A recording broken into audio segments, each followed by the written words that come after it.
Espero que estejam todos bem, eu espero que todos estejam se cuidando e eu espero que vocês estejam assistindo às aulas. E, gente, saibam que eu tô com saudade de todos vocês, que viver nessa rotina de estar em casa não é fácil e que realmente vocês no dia a dia da gente fazem muita falta mesmo. Mas, vamos à parte educacional. Pessoal, eu espero que vocês entendam o conteúdo da aula. Se vocês não entenderem, perguntem, tá? No decorrer da aula provavelmente eu vou falar isso de novo. Não entendeu? Pergunta. Nós não estamos presentes com vocês em sala de aula, mas virtualmente nós estamos. Então perguntem, a gente pode dar um jeitinho, né? Ou de forma escrita, ou um vídeo rapidinho ali só explicando, como já aconteceu algumas vezes, que eu achei que ficava melhor explicando por vídeo do que explicando só digitado. Então, perguntem. Eu acho muito legal essa participação de vocês realmente perguntarem. Professora, eu não entendi. Poxa, acontece, gente. É normal não entender. Então perguntem, tá? Caminhou. Então perguntem, beleza? Boa aula, boas atividades e, mais uma vez, se vocês não entenderem, perguntem, tá? Tema da aula de hoje, agricultura. Já lembraram daquela propaganda, né? Agrotech, Agropop. Então, pessoal, agricultura. O Brasil, ele é historicamente um país agroexportador. Ou seja, ele exporta mercadorias produzidas pela agricultura e pela pecuária. Essa característica ela tem uns pontos altos e baixos, mas faz da agricultura um importante setor da nossa economia. O Brasil ele é o segundo maior exportador agrícola mundial e o maior fornecedor de açúcar, suco de laranja e café. Então, em 2013, ultrapassou os Estados Unidos como o maior fornecedor de soja e é um importante exportador de tabaco e aves. É ainda um grande produtor de milho, arroz e carne bovina, cuja maior parte é consumida pelo mercado interno. Professora, você já falou isso? Sim, eu já falei isso, mas achei melhor fazer uma volta bem rapidinha com vocês nisso daqui, para não ficar uma coisa meio vaga para a aula de hoje, tá? Então, esse aqui realmente foi bem rapidão. Aqui alguns dados sobre a produção agrícola, tá? Então, de acordo com o IBGE, em 2017 o país possui 79 milhões de hectares em áreas plantadas, o que permite que não precise ser feito mais desmatamento ou expansão em áreas florestais para que o crescimento da produção siga ocorrendo. Na visão da ONU, o Brasil pode otimizar a sua produção de forma sustentável, sem trazer malefícios às populações ou até mesmo ao meio ambiente. Dessa forma, o Brasil já tem, por assim dizer, a faca e o queijo na mão, como nós falamos na última aula, que é uma grande área capaz de aumentar ainda mais a sua produção, bastando para isso apenas que se utilize as técnicas corretas para torná-las cada vez mais produtivas.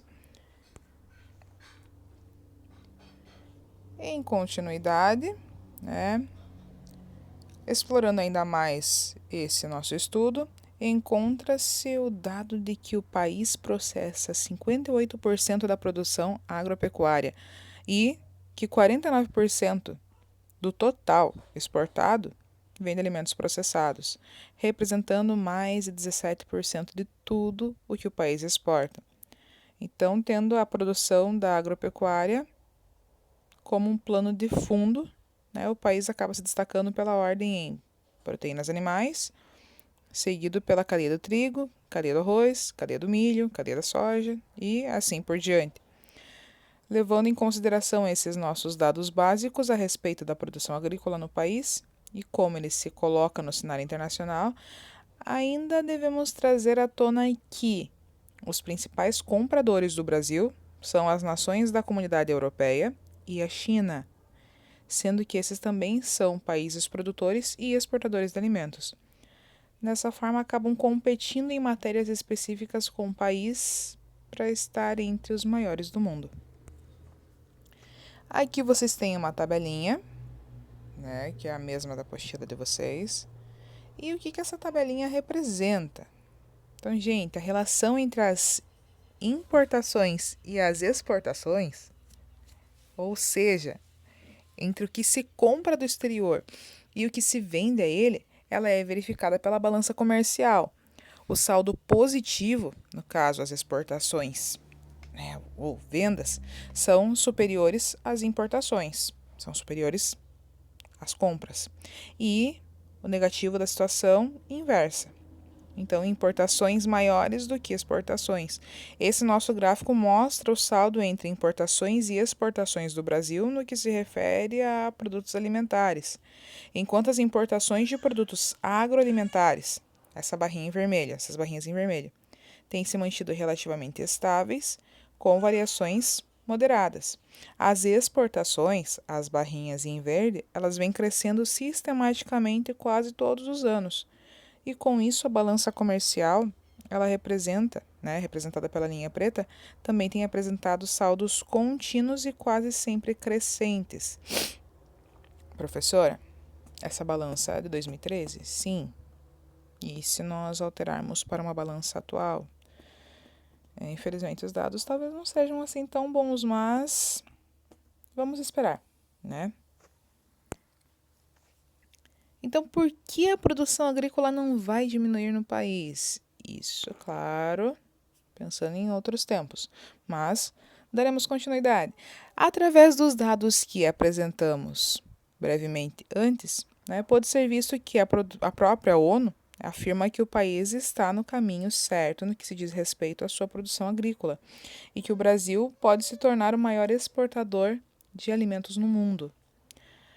Mas, professora, com tudo isso que está acontecendo, a produção, gente, a produção não para, tá? Por isso que eu falei para vocês, opa, respire, né? A produção não para, o porto não para. Então, esse nosso fluxo, ele continua, beleza? No entanto, o nosso país, né, o país percebe essa potencialidade e através de algumas leis, né, ele busca incentivar ainda mais a produção agrícola para chegar a essa nossa cobiçada posição, né, de celeiro do mundo. Esse projeto de lei, que é a Lei 6.299 de 2002, ela visa estabelecer novas regras para a utilização de agroquímicos nas plantações, discorrendo principalmente sobre os processos de registros de novos produtos e as atribuições do Ministério da Agricultura frente a esse nosso assunto. Mesmo que isso desagrade principalmente interesses internacionais, o Brasil vem crescendo a cada ano na sua produção agrícola e assumindo um posto de grande relevância para o fornecimento de alimentos no mundo. Através desse projeto de lei, busca-se desburocratizar, olha, saiu, e ao mesmo tempo levar mais segurança às plantações. A tendência é a de que nos próximos anos a produção agrícola no país continue crescendo, né, para o bem do Brasil e do mundo, e isso realmente veio acontecendo. Um dos fatores que dificultam que a nossa participação no mercado mundial de alimentos seja ainda maior são os subsídios agrícolas, que os governos de países desenvolvidos dão aos seus produtores a fim de venderem mais barato.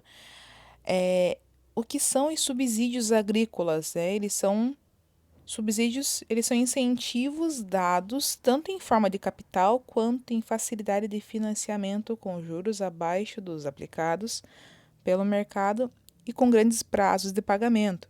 Então, essa prática ela é por muitas vezes condenada principalmente por países em desenvolvimento, que recorrem a órgãos internacionais do comércio, como a OMC, que é a Organização Mundial do Comércio, para questionar a legalidade dessas ações. E por que essa parte, né, ela acaba sendo uma questão importante?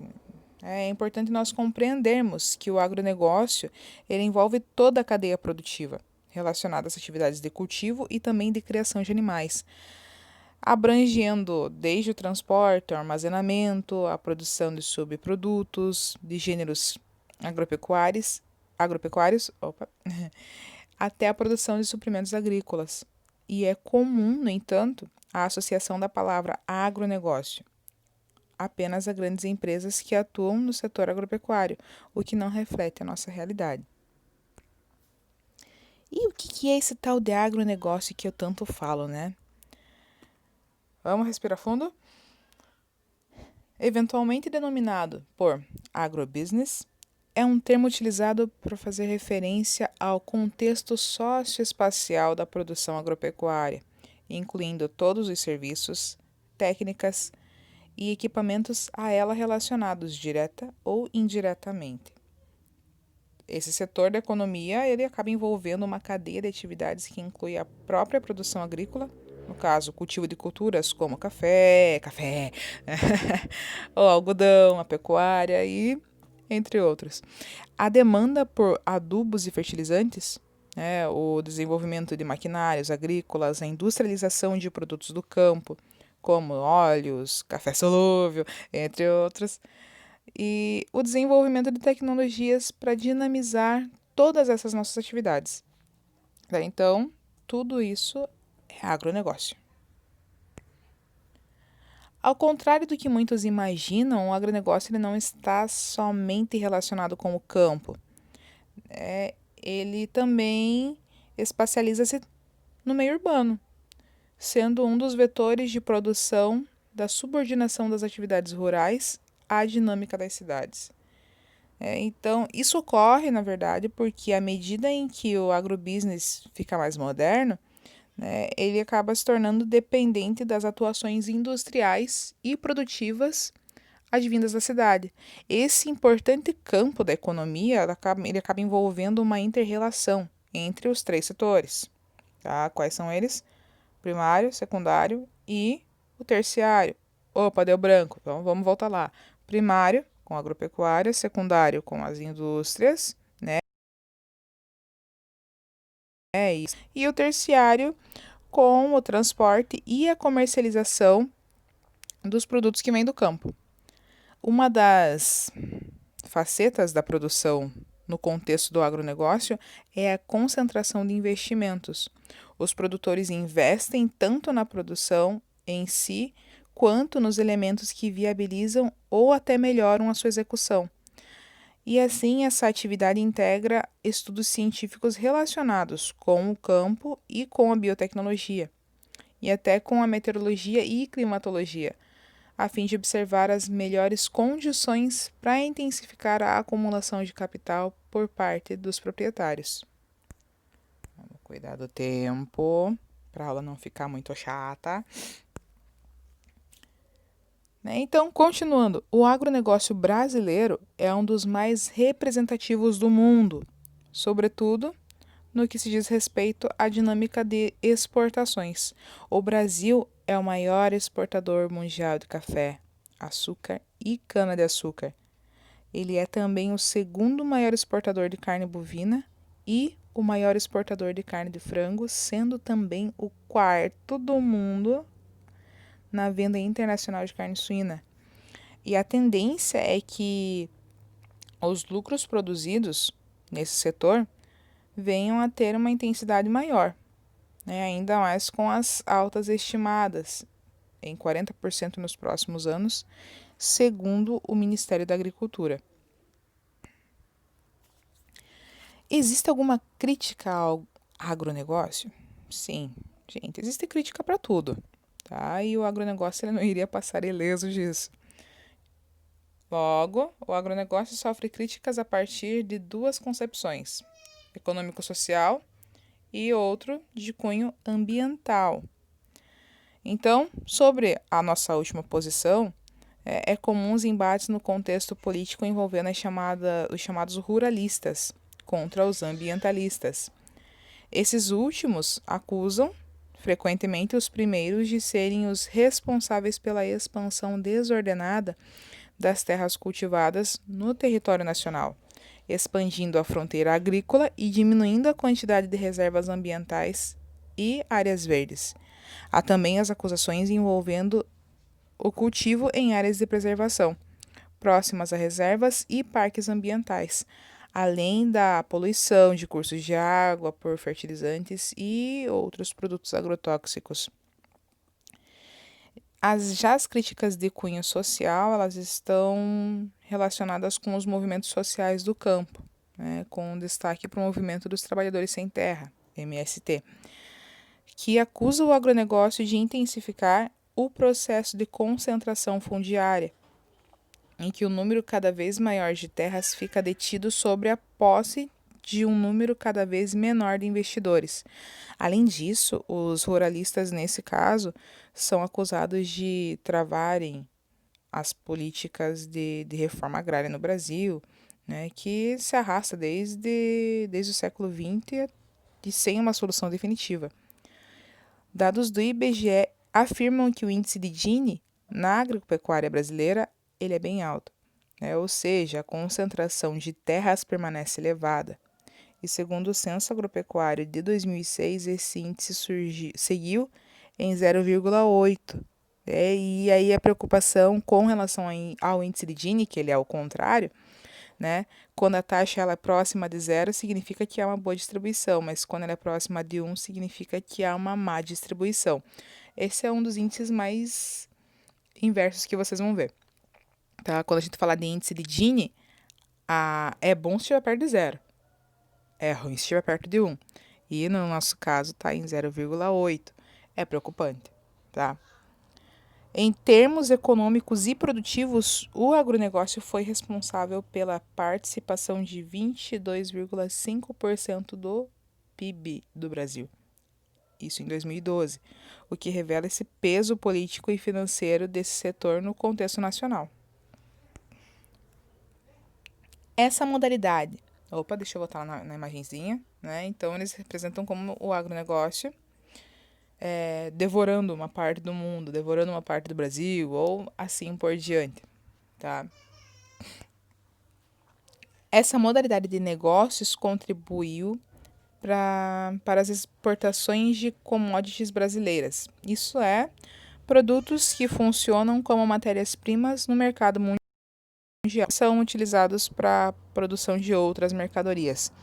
Eu coloquei um videozinho sobre commodities que eu acho que ele fica bem mais tranquilo e um pouquinho mais diversificado de entendimento, tá? Então eu vou deixar vocês com um videozinho e depois eu continuo com a aula.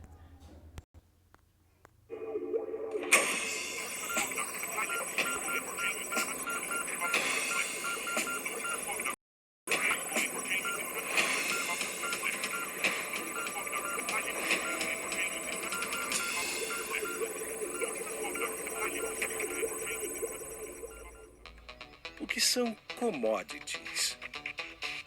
Commodities são o básico que o mundo precisa para sobreviver. São produtos comprados e vendidos em grandes quantidades, como uma rede de supermercados gigantesca. Você pode não saber, mas as commodities estão presentes no nosso dia a dia mais do que se imagina. Quer ver um exemplo? Vamos imaginar uma típica mesa de café da manhã, com café, leite, suco de laranja, pão, queijo e presunto. Sabe o que tudo isso tem em comum?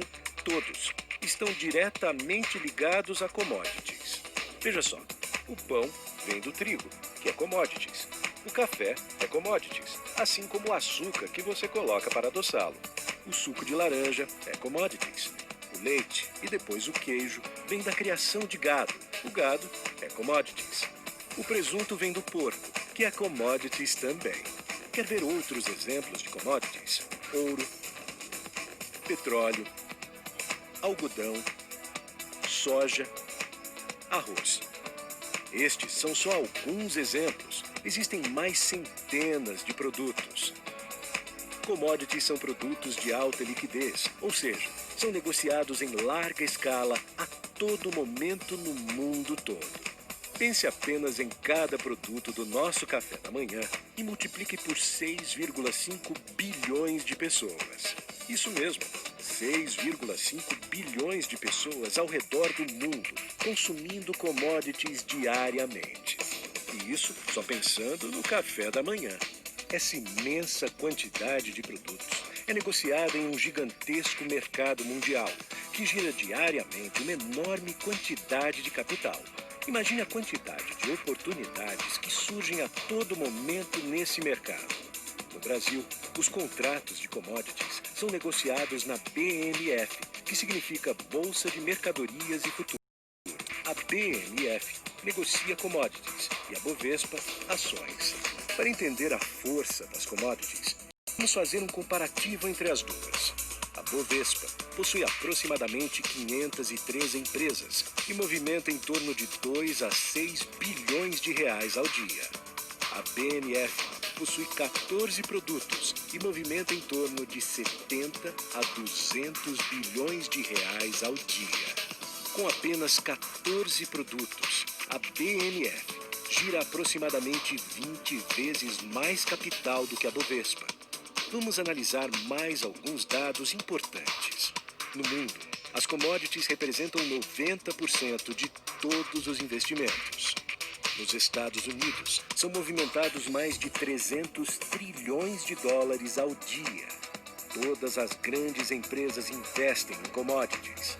O mercado de commodities não sofre os mesmos transtornos que as bolsas de valores. Essa é a verdadeira.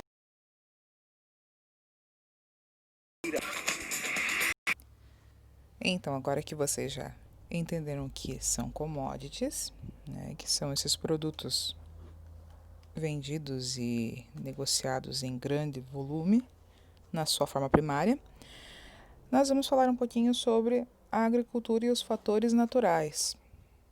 Alguns desses fatores. Primeiro, o relevo. A forma do relevo é um importante fator que pode influenciar a produtividade do solo. Nas regiões mais planas, geralmente, os solos são mais profundos e bem drenados. Isto é, a penetração e a circulação da água são facilitadas. Já em regiões com relevos mais íngremes, costumam apresentar solos mais rochosos e mais rasos, o que facilita a prática da agricultura. Áreas assim, estão sujeitas à ação da erosão e do escorregamento do solo, além da dificuldade da utilização de máquinas. No entanto, o uso de técnicas adequadas pode amenizar tais problemas e garantir a produtividade mesmo em terrenos irregulares. Depois nós temos o clima. E o clima, na verdade, as condições climáticas é um dos fatores de maior relevância na agricultura. A variedade dos produtos agrícolas ocorre graças aos diversos tipos climáticos brasileiros, que são aqueles que vocês já escutaram bastante: equatorial, tropical, tropical de altitude e assim por diante. Então, os produtos de clima tropical são os mais produzidos pelo Brasil, uma vez que o país é um país tropical. Dentre os principais produtos tropicais, nós podemos citar o cacau, o café, a cana-de-açúcar e também o algodão. A grande produção agrícola do hemisfério sul faz com que a sua época de colheita e a entre-safra do comércio no hemisfério norte ocorram simultaneamente. Não é raro ocorrerem fenômenos climáticos que comprometem as plantações e as colheitas, como secas prolongadas, excesso de chuvas ou geadas, como a da imagem que vocês têm aí, que é das geadas. Contudo, o clima pode ainda condicionar ou até regionalizar certos tipos de cultivos, isso porque alguns produtos não se adaptam a determinados tipos de climas. Como nós verificamos, a produção agrícola brasileira ela é bastante diversificada. E essa diversificação muitas vezes ocorre em virtude da adaptação de certos cultivos às condições climáticas de cada região. A cana-de-açúcar, por exemplo, é típica de regiões tropicais e quentes, enquanto maçãs, pêssegos e uvas se desenvolvem melhor em regiões com climas mais frios, como os que são característicos da região sul. E até por outro lado, há também itens produzidos em diferentes áreas, como é o caso da soja e do milho, que se adaptam bem em praticamente todas as regiões do Brasil. E até assim, mas peraí, a soja e o milho, vocês já não repararam, gente? Quando vocês estão até andando aí pela BR ou pela avenida principal ali, que dependendo da época vocês conseguem ver, pelo menos eu já reparei muito, porque eu sou reparadeira nessa partezinha aí. Mas a gente vê uns pezinhos de milho, né? É, eles simplesmente surgem. É uma característica muito forte desses dois casos, tanto do milho quanto da soja. Da soja eu nunca reparei, que do milho é mais representativo, né? E tem. Até eu lembro de quando eu era criança, que lá vai, diretamente do fundo do baú. Mas eu lembro de quando eu era criança que a minha mãe, ela me levava em bingo e às vezes o bingo ele era feito, né, em regiões um pouquinho mais distantes. E o pessoal jogava bingo, eu acho que ainda joga com milho. Beleza. Passado esse tempo aí do tal do bingo, alguns meses depois, quando a gente olhar no mesmo lugar que teve o bingo, um monte de pezinho de milho. Então, para vocês terem ideia de como é forte essa raizinha, né? Mas professor, então se eu jogar milho no quintal, pode ser que nasça? Sim, pode ser que nasça. Não vou dar certeza de 100% para vocês, mas a probabilidade ela é bem grande, tá? Então, se vocês quiserem fazer esse teste, eu não faria. Mas se vocês quiserem fazer esse teste, é uma das coisas mais tranquilas de vocês verem depois, tá? Continuando. Depois nós temos o solo. O solo ele é constituído através da decomposição das rochas, como vocês já viram isso lá no sexto ano. Processo que ocorre pela ação da água e das chuvas e também dos rios. Além disso, alguns organismos vivos que vivem no solo também realizam atividades favoráveis para o mesmo, pois eles produzem a matéria orgânica, que são os restos de animais e vegetais mortos. E o acúmulo desse material sobre o solo torna-o mais fértil, pois ele terá uma grande quantidade de nutrientes para o desenvolvimento das plantas. Até a questão da compra da terra, né? Tem todos esses fatores. Então, o processo que transforma a rocha em solo é denominado de pedogênese. E ele não é tão simples assim quanto ele parece, porque é preciso que vários fatores estejam em perfeitas condições, como o clima e o tipo de rocha. Portanto, para favorecer a agricultura, o solo deve apresentar boas condições. É igual uma pessoa, gente. Vamos citar o termo da pessoa depois. Deixa eu anotar aqui para não esquecer. Que daí, depois que eu terminar de falar sobre esse slide, a gente cita o termo da pessoa. Então, a importância do solo para os seres vivos é tão grande quanto a importância da água e do ar. Quando um solo é destruído, dificilmente ele vai voltar às suas condições normais, e nem que sua fertilidade seja recuperada. Infelizmente, ainda não há nenhum tipo de recurso que produza solos para substituir os solos perdidos. No Brasil, há diversos tipos de solos agrícolas. Os mais férteis são os chamados massapê e terras roxas, que nós vamos ver daqui a pouco, que prevalecem em grandes áreas do país. Agora, voltando, retomando aquilo que nós estávamos falando, é que para favorecer a agricultura, o solo deve apresentar boas condições. E eu falei para vocês que dá até para a gente comparar com uma pessoa. Dá sim. Para favorecer alguma coisa. Por exemplo, vocês querem sair e jogar futebol. Beleza. Vocês estão bem de saúde? Ótimo. Vocês vão sair, vão jogar futebol e vão voltar normalmente para casa. Agora, se vocês estão com um leve resfriado, quais serão as condições? Não serão as mesmas. Então, com o solo é a mesma coisa, tá? Mas é só um pouco de areia, um pedaço de terra. Sim, mas ele tem as suas características e as suas condições, certo? Logo, se ele não estiver em perfeitas condições, ele não vai ter as suas perfeitas características. E quem vai sentir isso é o produto que vai ser plantado ali. Ele não vai ser um produto com todos os nutrientes. Tranquilinho? Continuando. Então, como nós falamos que no Brasil há diversos tipos de solos agrícolas, nós vamos falar sobre os mais férteis. O massapê, as terras roxas e eu coloquei também o solo de várzea no final. Massapê, né, é resultado da decomposição do granito, gneiss e calcário. Ele é encontrado na região do Nordeste e está relacionado com a plantação da cana-de-açúcar desta região desde o período da colonização. Ele apresenta-se por uma cor escura e é um dos solos brasileiros que possui a maior fertilidade. A terra roxa, né? Assim como o massapê, a terra roxa também é um solo bastante fértil, de cor avermelhada, e é resultado da decomposição do diabase e basalto. E é também encontrado principalmente nos estados de São Paulo, Paraná e o Mato Grosso. Desde quando o café chegou no Brasil, gente, esse solo foi utilizado para o seu cultivo. Então, ele é velhinho pra caramba, tá?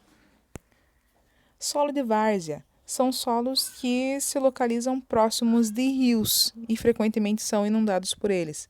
Por isso, é necessário que sempre seja feito um tipo de uma drenagem, né, para filtrar esses solos, né, do excesso de água. E o arroz é cultivado nesse tipo de solo. Então, meu povo, né, a gente falou sobre os 3 tipos de solo, certo?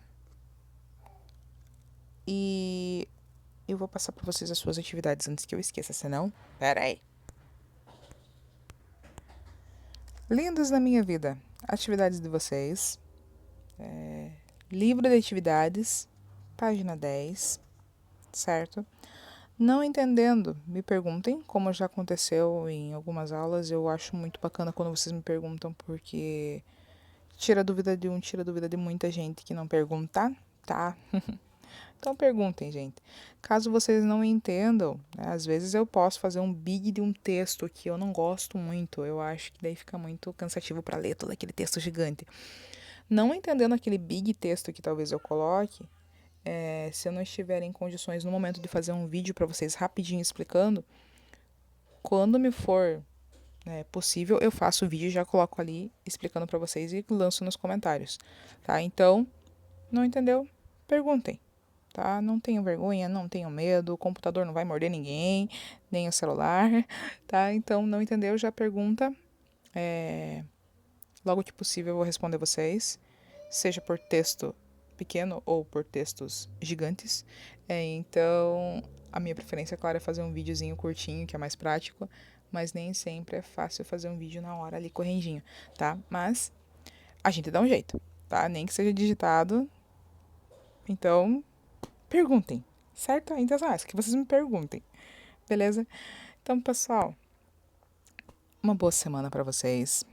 Que vocês se cuidem, que vocês estudem e saibam que eu tô com saudade, muita saudade de vocês.